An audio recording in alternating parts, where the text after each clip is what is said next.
Hey, Delta Chi, Jason Sisk with the Delta Chi Educational Foundation here, and I am joined by a good friend of ours, Michael Marino, from the George Mason chapter. He graduated in 2011. How's it going today, Michael? Doing great. Thanks for having me. Good, good. Thanks for joining me today. As you know, we are talking about the A's Academy today, and we're spotlighting some of our donors. You've been a wonderful donor to the Delta Chi Educational Foundation.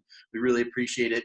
You also have a very cool insight into the A's Academy. We wanted to kind of talk about that today. So let's start out. Let's kind of back up a little bit and start out. Tell us a little bit about why you decided to join Delta Chi. Was there a specific person, a specific event that led you to join Delta Chi?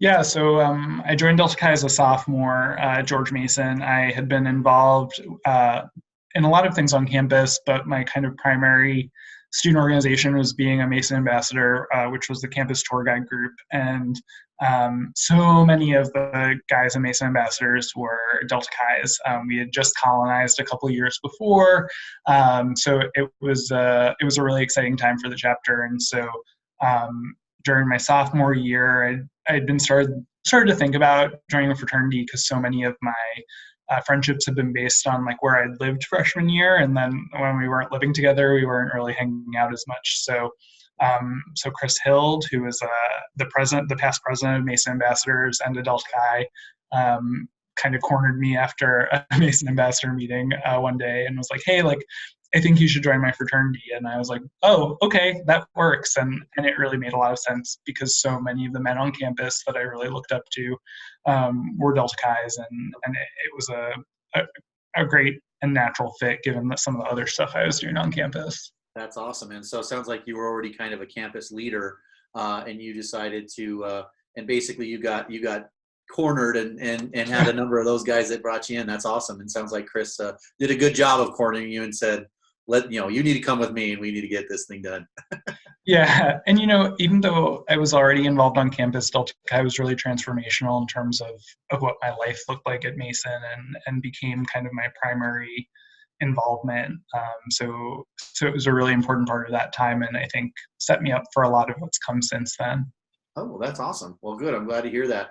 And in looking back, it looks like you actually held a couple of positions. You were actually the A for a time when the chapter needed you. It sounds like you came in, but weren't able to go to the A's Academy. So that's yeah. Well, Yeah. you more than made up for it at this point. It sounds like. Yeah, I think I have. I think now I've been between my time on staff at Delta Chi, being a small group facilitator, and now as lead facilitator for A's Academy. I think this year, 2020 A's Academy will be my 8th or 9th. That's awesome. So yeah, I've made up for not going when I was back in the day. That's awesome. And so since you graduated, you actually were on staff for a time at headquarters. Mm-hmm. Is that correct? Were you? Yeah, I was a traveling consultant for 1 year, working mostly with our chapters on the West Coast, and also had the pleasure to serve as the lead on our expansion at UC Riverside during that time. So that was a lot of fun. And then working with all of our chapters through Texas to California.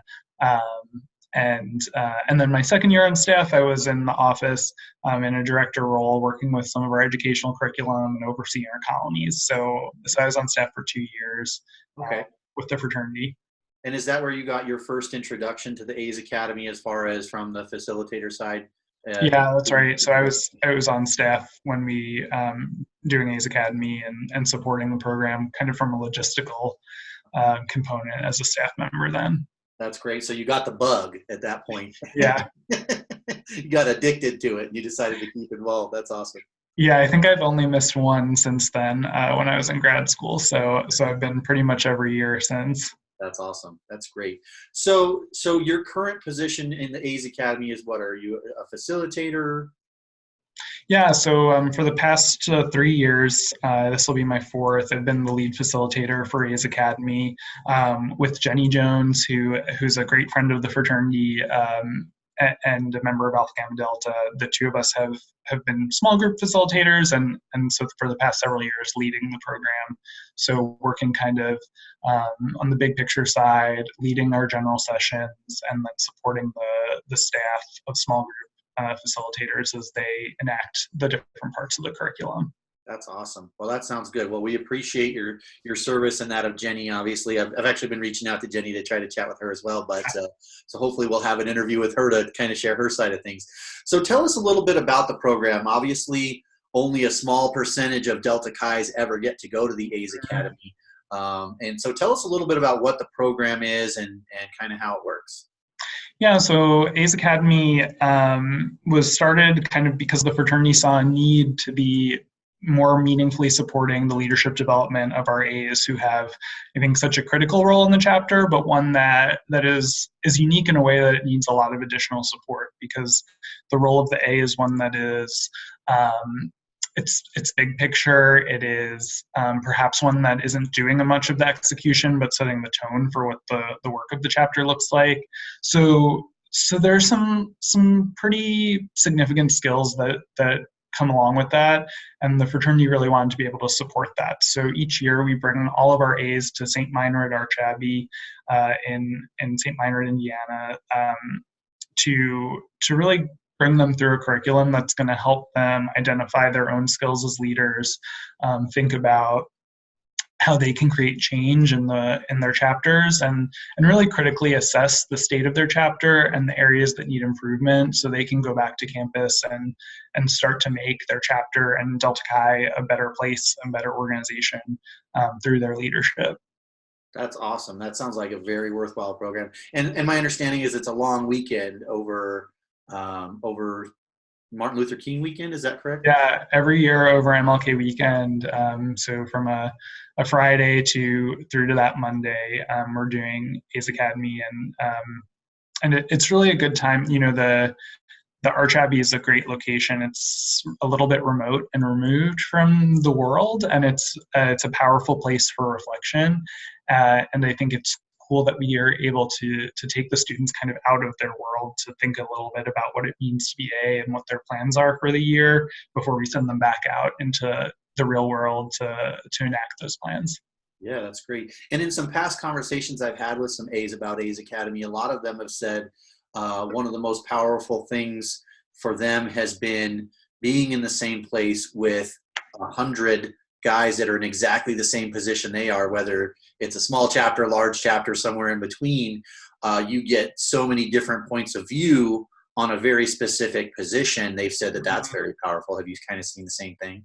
Definitely. And, you know, I think for people who have maybe they've attended their first convention or their first regional conference, they start to realize that Delta Chi is maybe bigger than their own chapter, but also has some powerful similarities, and the nature of our organization is one where there are common and shared experiences. And so being able to have the A's there to learn from each other, as well as from the staff and the curriculum that we're developing. Because, you know, A's Academy is an institute model. So that means that it's not just us delivering information and lecturing. It's one where all of us are teachers and learners in the program. And so what each of the participants has to add to A's Academy is meaningful and is part of the learning that happens there.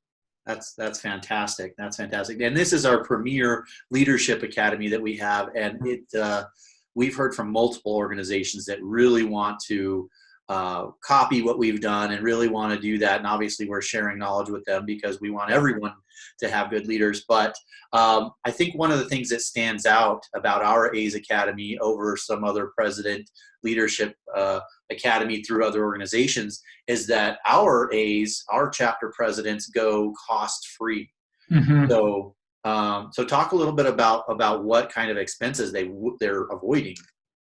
Yeah, so, you know, I think most people don't realize that the cost of A's Academy is enormous, right? There is both the physical space and the lodging, food, the time that we're spending on the weekend, bringing all of the facilitators and the students there to travel to and from their campuses, and for the time investment of our volunteers, right? Like, A's Academy is a massive undertaking, and I think that it's really special that the fraternity and the foundation have committed to supporting our students in such a meaningful way, because it's us saying this is important and this is worthwhile, and we don't want there to be any barriers between someone having this experience, because ultimately it means that the fraternity is a better organization, that our chapters and colonies are better organizations, and the work they're doing in the world is meaningful and is good, and we shouldn't have any barriers to letting that happen. That's absolutely spot on. That's a great way of saying that. And we actually did crunch some numbers. Obviously, it varied. The cost varies from year to year, but in the most recent year, the cost was $1,028 to send one A to the A's Academy. So if you add up over 100 A's are going to this thing, it's quite a big number to put it on each year, and it's absolutely an investment that the fraternity and the foundation are making in our young men. I think that's fantastic. So talk to us a little bit about, you've been, along with giving your time and your talent to the A's Academy, you've also given your treasure over the years. You've made multiple donations to the Delta Chi Educational Foundation in support of the foundation, but also in support of the A's Academy. Talk to us a little bit about what made you decide to initially support the A's Academy and the foundation.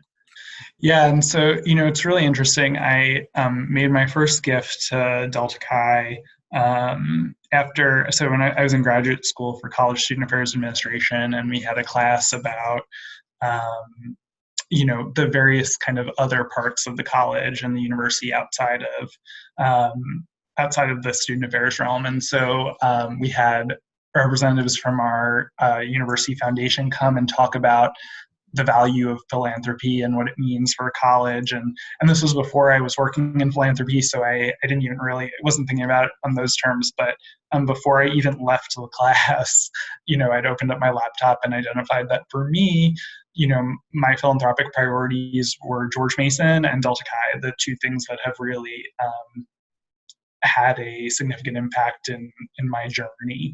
And so that's how I actually started giving. I was solicited by my graduate school to make gifts to my undergrad and my fraternity.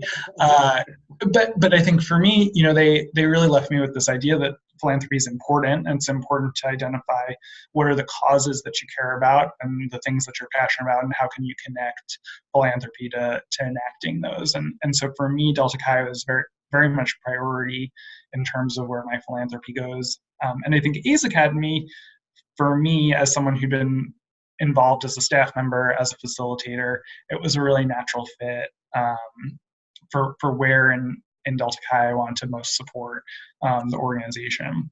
Yeah. Well, that's great. Thank you very much for that. We greatly appreciate your support over the years. Obviously, the A's Academy is a very worthwhile program, and it's a very worthwhile investment in our young men, and it definitely helps our organization as we go along. So this month we're focusing on the A's Academy and stories surrounding the A's Academy. So I greatly appreciate you spending some time with us, Michael. It's been fantastic to hear about A's Academy from a perspective of a facilitator, as well as spotlight you as a donor. We really appreciate all of your time, your talent, and your treasure, my friend. So for now, we're going to be signing off, and we'll be back with some more stories throughout the month. Michael, thank you again for your time. Thank you, Jason.